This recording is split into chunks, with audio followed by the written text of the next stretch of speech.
महाराष्ट्र आणि वरण भात. Welcome to my channel. मी किरण स्वागत करत आहे माझ्या यूट्यूब चॅनलमध्ये. आज आपण करणार आहोत वरण आणि भात, महाराष्ट्राचा फेवरेट. इथे मी भात लावून घेतलेला आहे. भात करायला काही अवघड नाही, त्याच्यामुळे तुम्ही करू शकता. त्यानंतर इथे मी मुगाच्या डाळीचं वरण करणार आहे. त्यासाठी मी मूग डाळ घेतलेली आहे. यामध्ये मी तूर डाळ अजिबात मिक्स केलेली नाही. त्यासाठी आपल्याला लागणार आहे लसूण थोडा जास्त प्रमाणात घ्यायचा आहे, कारण लसणाची फोडणी जर व्यवस्थित असेल तर मुगाच्या डाळीचं वरण खूप छान लागते. आणि लसूण घेताना पूर्ण सोलायचं नाही, कारण जे त्याचं टरफल असतं त्याच्याबरोबर त्याचा सुगंधही जातो. इथे मी मिरची घेतलेली आहे, हिरवी मिरची 5-6 मिरच्या घेतलेल्या आहेत. मी थोडे मोठे कट करून घेत आहे, कारण मला मिरची खायला आवडत नाही. फक्त तिखट लागावं त्यासाठी ह्या मिरच्या घेतलेल्या आहेत. त्यानंतर इथे इथे मी टोमॅटो बारीक कट करून घेत आहेत.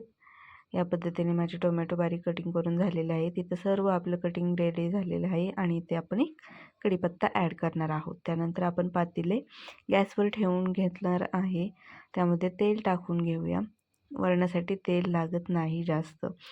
त्याच्यानंतर जिरीची फोडणी, मोहरीची फोडणी, लसणाची फोडणी, कढीपत्ता, हिरवी मिरची या सर्व प्रकारच्या फोडणी देऊन घ्यायच्या आहेत. आणि भाजून झाल्यानंतर त्याच्यामध्ये आपण टोमॅटो टाकणार आहोत आणि बारीक गॅस करून टोमॅटोही आपण भाजून घेणार आहोत.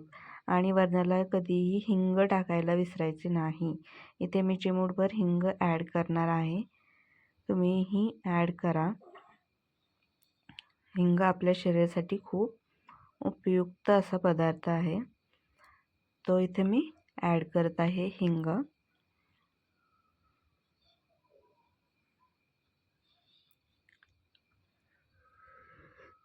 आणि या पद्धतीने आपलं सगळं मटेरियल भाजून झाल्यानंतर, परतून झाल्यानंतर मी मूग डाळ न फेटता टाकलेली आहे. तुम्ही जर फेटली तर त्या मूग डाळीचा गाळ होईल, त्याच्यामुळे मूग डाळ जास्त फेटायची नाही.